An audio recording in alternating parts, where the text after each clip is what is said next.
Magandang araw po sa inyong lahat mga kababayan at welcome back dito po sa PNR. At ito nga mga kababayan, latest news, heto na.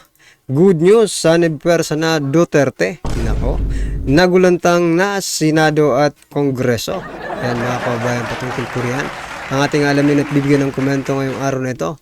At ito na nga po, simulan na natin to.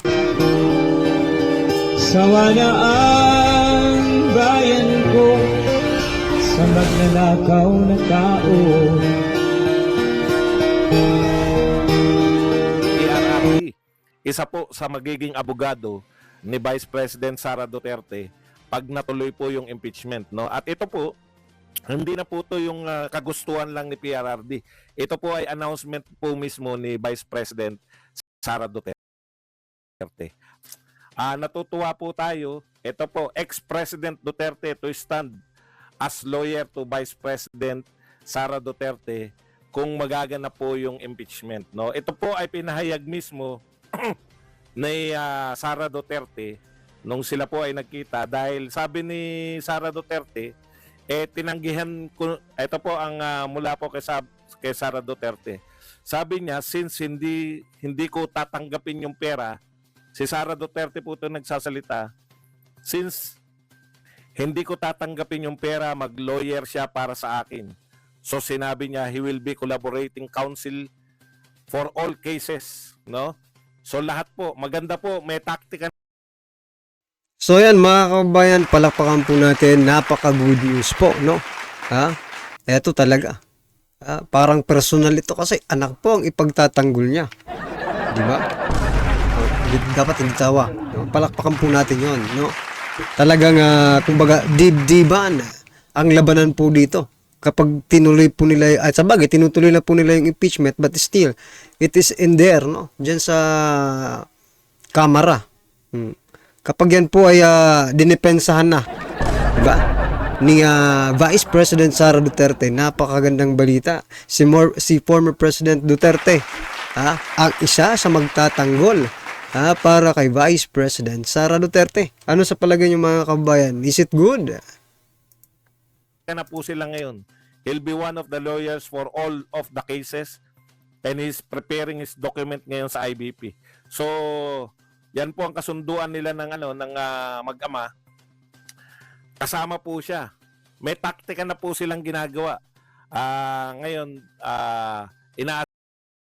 Kung baga mga kababayan, no? Wala pa man. Wala pa man po yung impeachment, nakahanda na po si Vice President Sara Duterte para harapin kayo. Ano pong ibig sabihin yan, mga karabin natin? Hindi po siya natatakot, no? Hindi po siya nag-aalinlangan na ipakita sa taong bayan kung sino talaga ang nasa tama. Di ba? Yan po talaga ang mga Duterte. Kapag inaapi, lalong mas tumatalino, no? Mas tumatalas ang pag-iisip. asikaso na po ni Tatay Digong yung kanyang mga papeles para po siya ay makapag-practice na muli, no, sa International Bar of the Philippines. Hindi ko po alam, siguro lisensya niya to practice yung pag-abogado.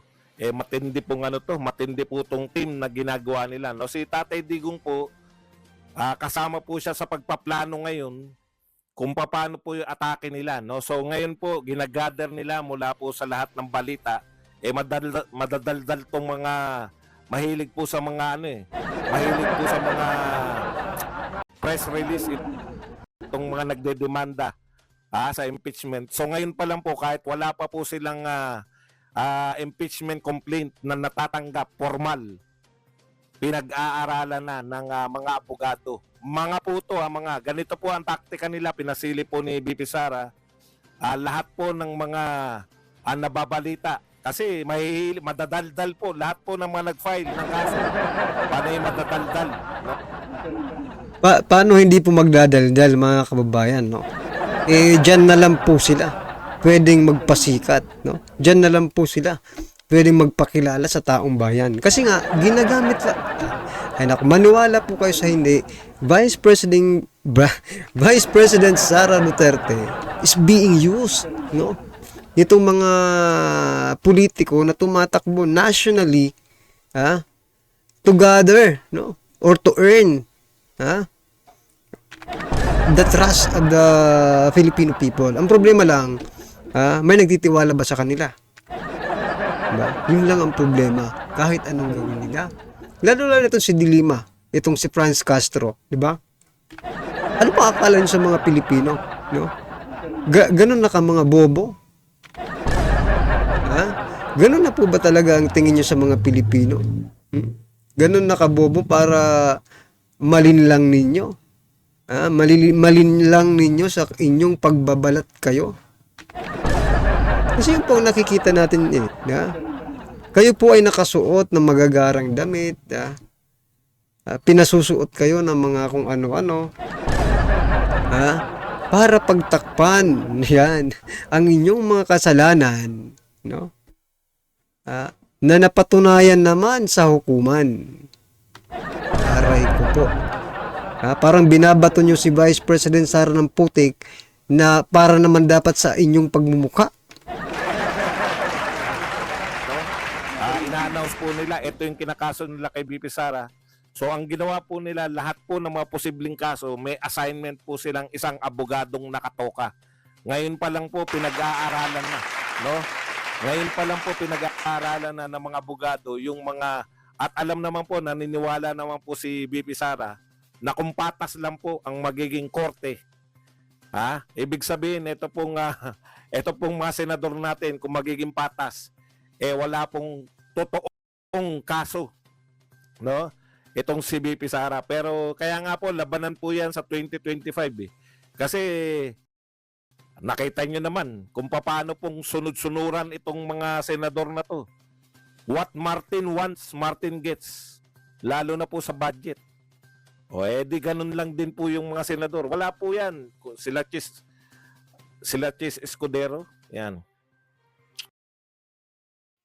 Ito mga karibin natin, parang ang gustong iparating sa atin ni Sir Badong Aratiles dito. Dihado po si Vice President Sara Duterte. Kung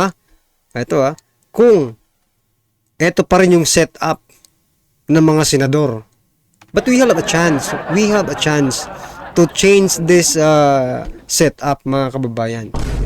This coming midterm election ng 2025, no? Meron po tayong pagkakataon. We have a chance, mga karibin natin, na ipakita sa kanila that we have the power, no? Na may kapangyarihan tayo to defend Vice President Sara Duterte. At ngayon, mga kababayan, kung ikaw po ay naniniwala, no, na si Vice President Sara Duterte ay talaga namang walang kasalanan at dinidiin lang po sa kung ano-ano mga kalokohan nila. I mean, if you are believing Vice President Sara Duterte ngayong 2025 midterm election, pagkakataon na po natin, no, na makagante dito sa mga hinayutak na to. Iboto po natin straight, no? PDP laban, no, yung mga ini-endorse ni former President Duterte, to make sure, no, to make sure na magkakaroon tayo ng large number, no, kasi ang politika ay numbers game po yan no? A large number dyan po sa upper house kasi sila po magiging judge no? Ngayon, kung puro pro Duterte ang makaupo ng mga senador, may panlaban na tayo. We still have a chance to change, no? Kasi ngayon mukhang yun yung sinasabi ni Sir Badong Aratiles, kung ano po yung nangyari doon sa budget, maaaring ganun rin ang magresulta. Kung may ipapasa nila itong impeachment complaint cases against Vice President Sara Duterte. Ganun din po ang magiging desisyon yan. Kasi nga po, mas marami po ang numbers nila. Outnumbered po ang mga pro Duterte pagdating po sa Senado. Kaya ayusin po natin.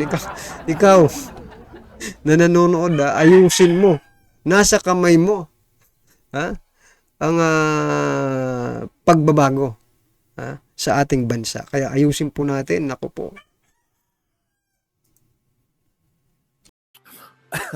So, maganda po yung labanan na yan. Inaasahan po natin.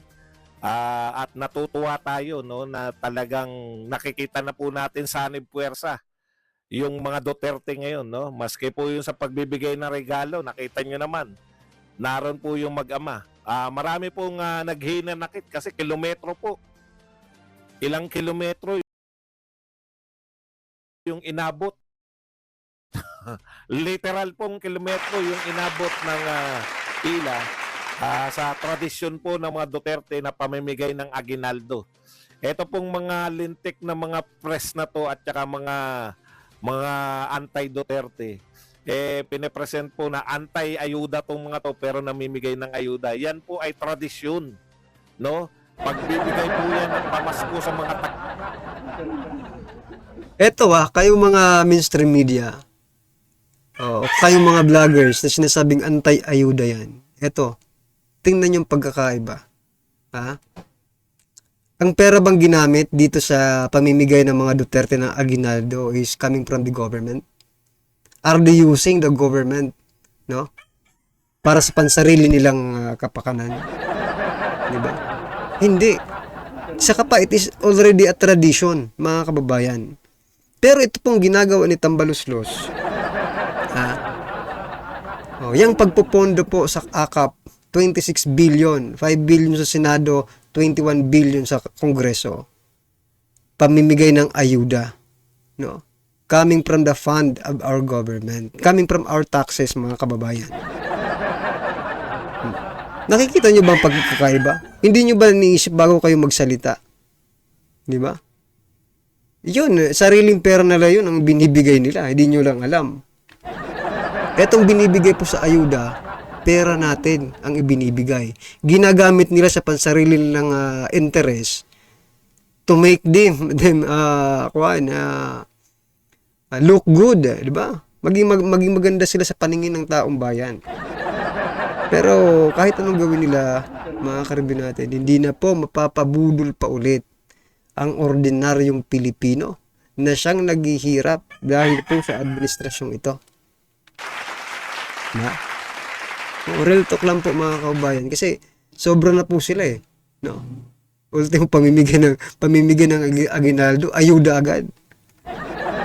Ang ayuda. Well, anyway, pabayaan na po natin sila kung ganun pong iniisip nila kasi katiting lang po siguro mga utak ng mga yan. Kaya mahirap na i-expand, no? Baka ma-pixelate. taga Davao. Hindi naman kayo taga Davao, mga hinayo pa kayo. Wala kayong pakialam sa pamilyang Duterte. Yan ba naman? Ano po ba pupunan nyo na naman dyan? Ha? Ano pa po ba ang problema ninyo? Pati po ba pamimigay ng aginaldo ngayon? Pasko po. Matagal na pong tradisyon ng mga Duterte. Buti nga mga Duterte nagbibigay ng aginaldo Pasko, di ba? Kayo nga kahit hindi Pasko, namimigay kayo ng regalo. Kahit walang bagyo, namimigay kayo ng ayuda. Nasaan diyan ang justice na sinasabi ni Speaker Martin Romualdez? Ayuda is justice, sabi niya no? Wala tayong magagawa, yung pong paniniwala niya Yan. Hindi pa po uso ayuda. No? Hindi pa uso yung salitang ayuda. Namimigay na po ng aginaldo yung mga Duterte na yan. Kayong mga hindi taga Davao, ang lalakas ng loob ninyong mga intsaw. Marunong pa kayo sa tradisyon. Huwag niyong problemahin yung hindi niyo dapat pinoproblema. Hindi po ayuda yan. Aginaldo. Malinaw pong aginaldo yan.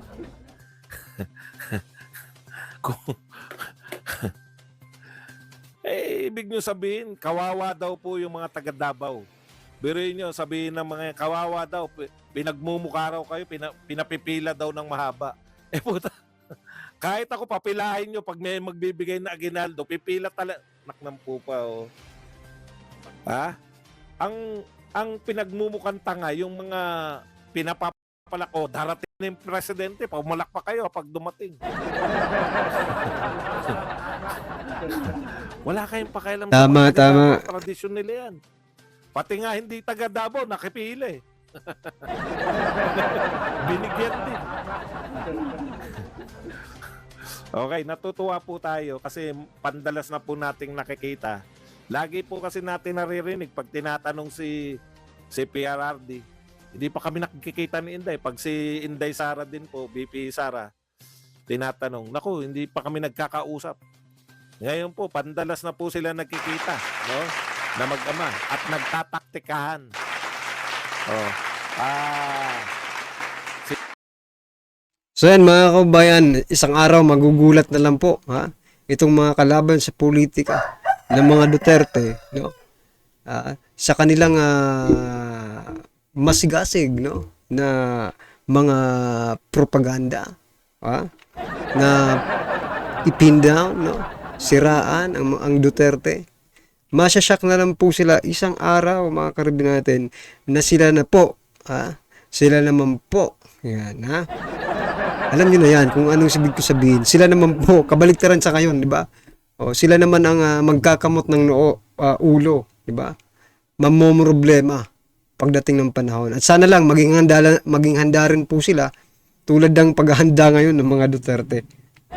Well, anyway mga karibin natin, ano pong inyong reaksyon, opinion patungkol po sa video ito, i-comment lang po sa baba para at isa lang po natin mga kababayan ng inyong opinion.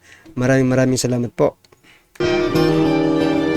Sawa na ang bayan ko sa magnanakaw na tao.